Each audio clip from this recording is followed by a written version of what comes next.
Magandang araw po mga kasindero at welcome back sa ating channel. Welcome back sa ating kusina. So yun na nga mga kasindero, nandito na naman tayo sa kusina at tayo ay magluluto na naman. Pero ang ating lulutuin ay ipagko-combine ko yung lutong Pilipino at lutong Indiano. Itatry ko lang naman. Itatry lang natin. Pero ang naisip ko, maganda siya. So, ito nga mga kasindero, ang ating lulutuin ay biryani o Pinoy biryani o adober. Adober kasi adobo na may biryani. Biryani yung kanin, adobo yung ulam. So, yun nga mga kasindero, itatry ko yung ganitong luto, no? Ito nga at ito ang ating sangkap. Ito yung manok natin at ito lang yung sangkap mga kasindero: sibuyas, bawang, laurel, paminta at syempre suka at toyo. Ayun. Mga magagaling din magluto dyan, alam na kagad yung mga sangkap na makikita dyan At so yun na nga mga kasindero, itatry ko lang naman. Itatry natin, pagko-convenin natin yung kasing chicken biryani, di ko alam yung mga herbs na nilalagay nila. Pero hindi naman nawawala doon yung curry. Pero ang gagawin natin ay adobo. Ilalagay natin sa kanin na parang biryani o biryaning kanin. Kanin ng biryani. Pero yung kanin, hindi natin sasangkapan ng yung kagaya ng sangkap nila. Maglalagay tayo ng iba doon sa kanin. So yun na nga, lulutuin na natin muna yung ating adobo. So yun na nga mga kasindero, lulutuin na natin muna yung ating ulam. At maglalagay tayo ng mantika. Yan. At ang una natin gigisahin mga kasindero, itong sibuyas.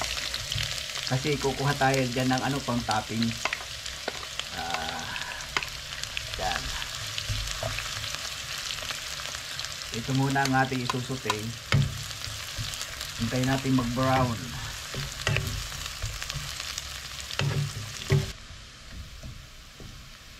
At so yun na nga mga kasindero, may brown na siya.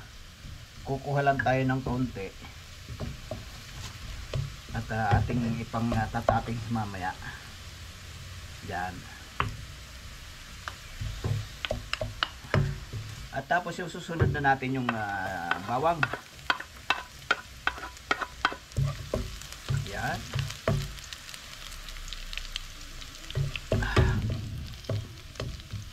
Uy, mabango pala nito.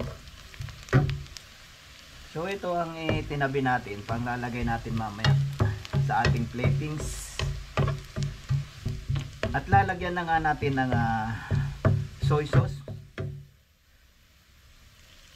Mga 3 tablespoon, 3 tablespoon o 4, ganyan. Yan.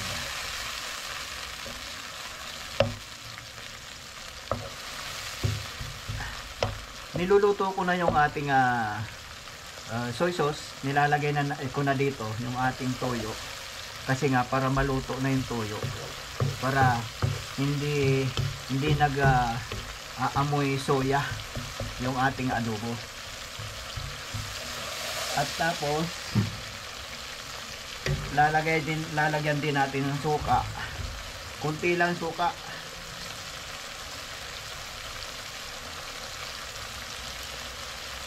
Yan, madalawang lang, 2 tablespoon na suka.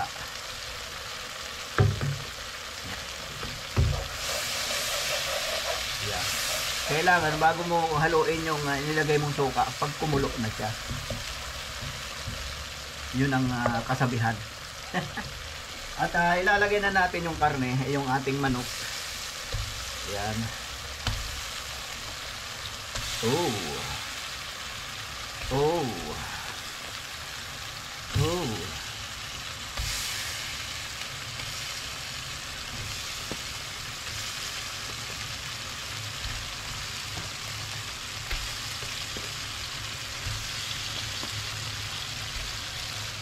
laurel, lagyan na rin natin.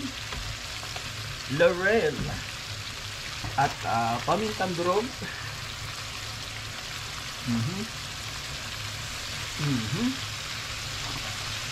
At pagkatapos, halo-haloin muna natin.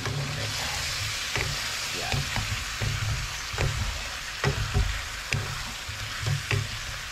Uy. Galing. Nag-melt na yung nag-ano na yung ano natin. Yung ating toyo at yung sibuyas. At tatakpan natin hanggang lumambot.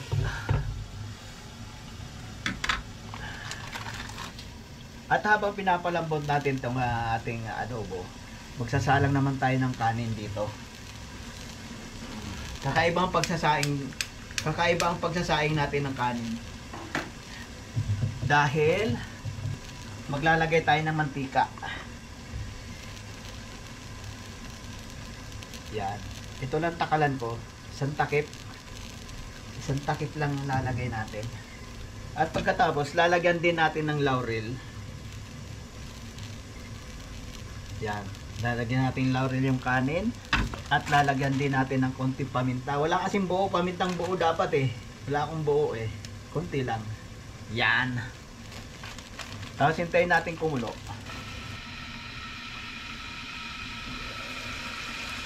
Yun. Adobo ng amoy.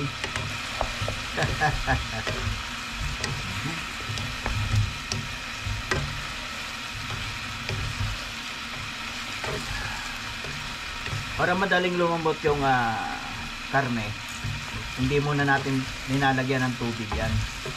Yan. Kusa siya ano ng sabaw, o tinan nyo. Pag medyo tuyo na, saka natin lagyan ng sabaw para lumambot ng tuluyan.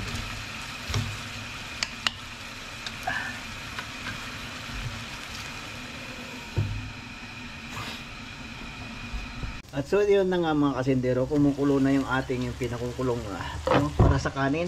At ilalagay na natin yung bigas. Isang taka lang naman to. Yan.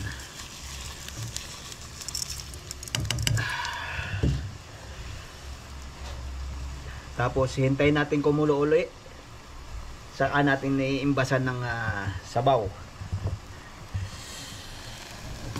At habang naghihintay tayong maluto yung kanin, magtitimpla na tayo ng may food color kasi tayong gagawin para magkaroon ng iba-ibang kulay yung ating kanin. Yan. Yung kulay dilaw, lalagyan natin ng lasa, lagyan natin ng lemon para medyo maasim-asim. Yan. Yan, pinaasim natin yung lemon, yung kulay dilaw. At magtitimpla naman tayo ng kulay green. Yung kulay green, gagawin natin siyang matamis. Yan. Tatamisan natin yung green. Lagyan na natin ng asukal.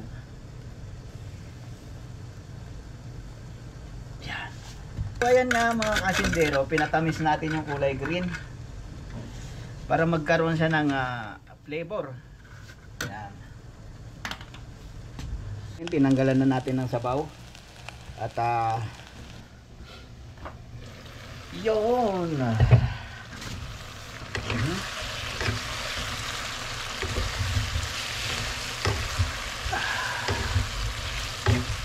So yan na nga, malambot na yung ating karne.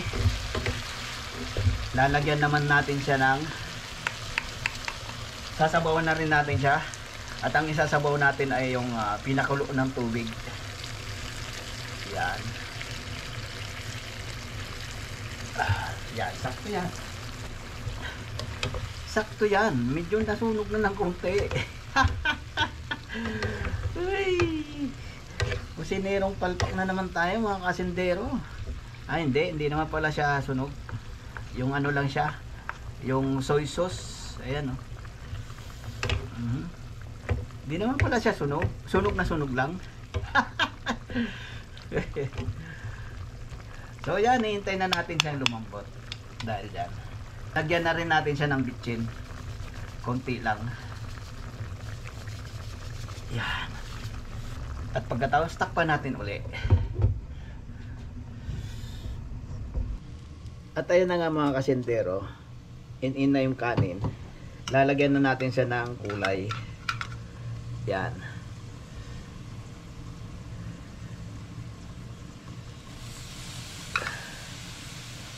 Ganyan lang lalagay natin kulay mga kasentero.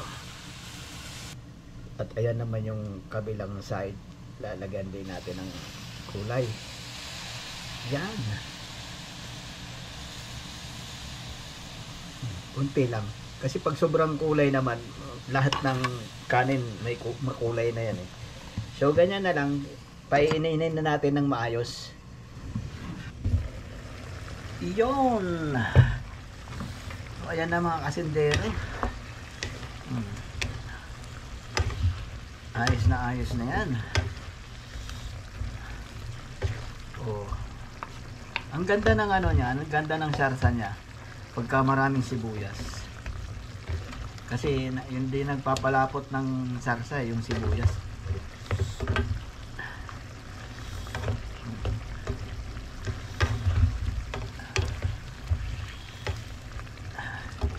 Palambutin pa natin ng bahagya.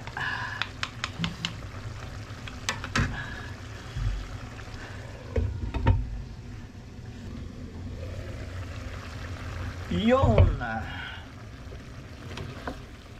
So ito na nga mga kasindero. Oh, sarap ng ano, sarsa oh.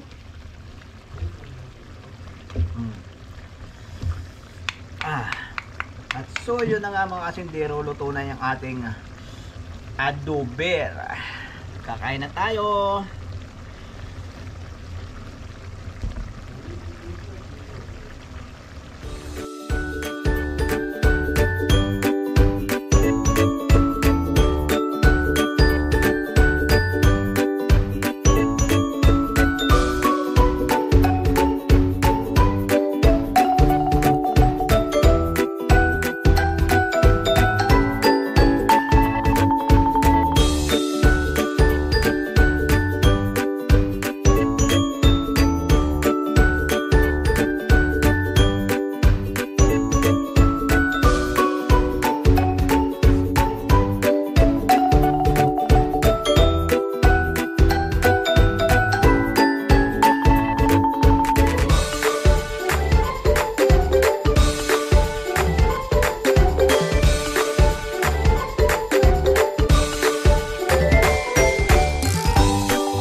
So ito na nga mga kasendero, luto na yung ating adobong biryani o biryaning Pinoy o adober. Hindi ko alam kung anong tawag dito.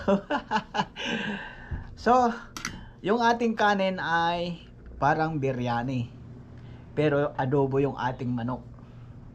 So, titikman na natin mga kasendero. At ang bango nito, ito to. Yung tinostang sibuyas. Ang bango niya. Tapos yung manok, tikman na rin natin.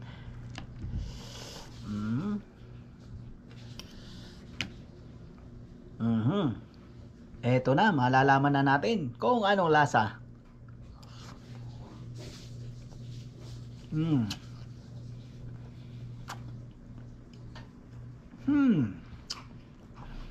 Yung kulay green matamis. Yung kulay dilaw ay medyo maasim. At natural lang yung kulay puti. Naghahalo-halo yung kanya naghahalo-halo yung lasa. Pero di ba nga may sweet and sour? Yun ang malalasahan mo. Tapos ang ano nung amoy nito, tsaka yung lasa, sarap.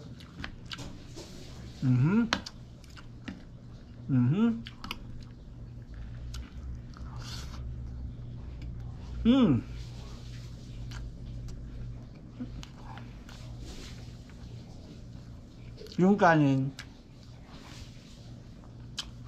para siyang sinangag. Kasi nga meron siyang meron siyang mantika. May nilagyan ko siya ng mantika bago natin sinaing. Sarap. Nakakain na rin ako ng biryani. Pero yun nga, ang lasa, ang niya ay may curry. Sarap nito, itong sibuyas na tinusta.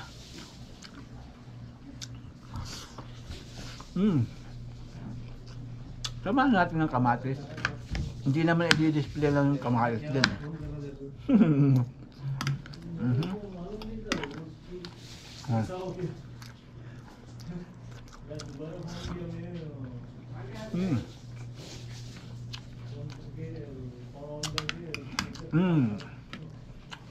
Ang sarap. Malamang may gagaya nito. yung mga mahilig magluto dyan, maraming may gagaya nito. Sarap, ang sarap siya.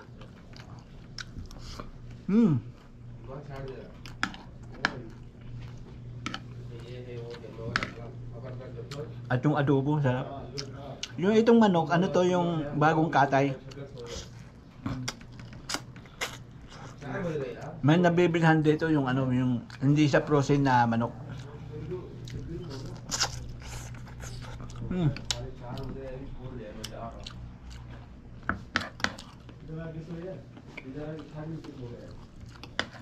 Dapat pala dinamihan ko yung sibuyas na tinusta.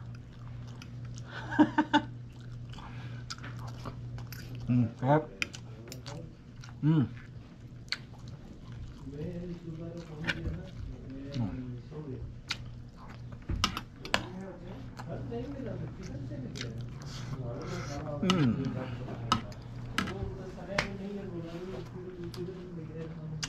Ang sarap. Yung kanin sinangag na meron siyang matamis, meron siyang maasim.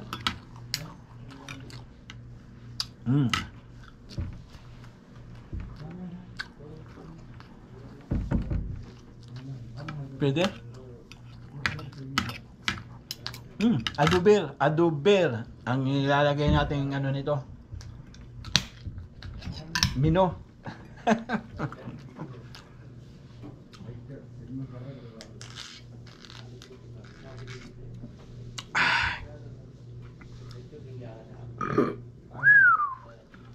Ay, sarap.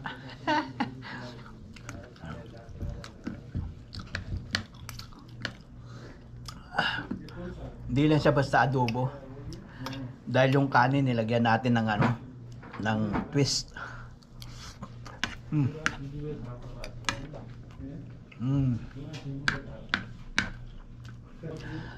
So, yun na nga mga kasindero. Ito na yung ating niluto na adober o biryaning Pinoy o adobong biryani. Basta. So, yun na nga mga kasindero. Kung gusto nyong itry yung itong manok, adobo lang. Pero mas maganda wag nyo nang lalagyan ng asukal yung adobo. Tapos yung kanin, kagaya ng pagsaing ko, mayroon siyang nilagyan ko siya ng oil, konting paminta at mayroon laurel. Yun. Tapos yun na, yung yung kulay green, nilagyan ko siya ng asukal o tamis, at yung kulay dilaw naman ay nilagyan ko siya ng lemon. Medyo pinaasim ko. Masarap, nagbe-blend yung kanyang lasa. Sarap. So yun na nga, hanggang dito na lang tayo, hanggang dito na lang ating video. Maraming salamat po sa inyong lahat. Maraming salamat sa inyong suporta. At sa mga hindi pa nagsasubscribe dyan, paki-click nyo yun ang ating subscriber. At ang like, kukunti ang aking like. So yun na nga mga kasindero, hanggang dito na lang. Maraming salamat sa inyong lahat. Bye bye po at God bless po sa inyong lahat.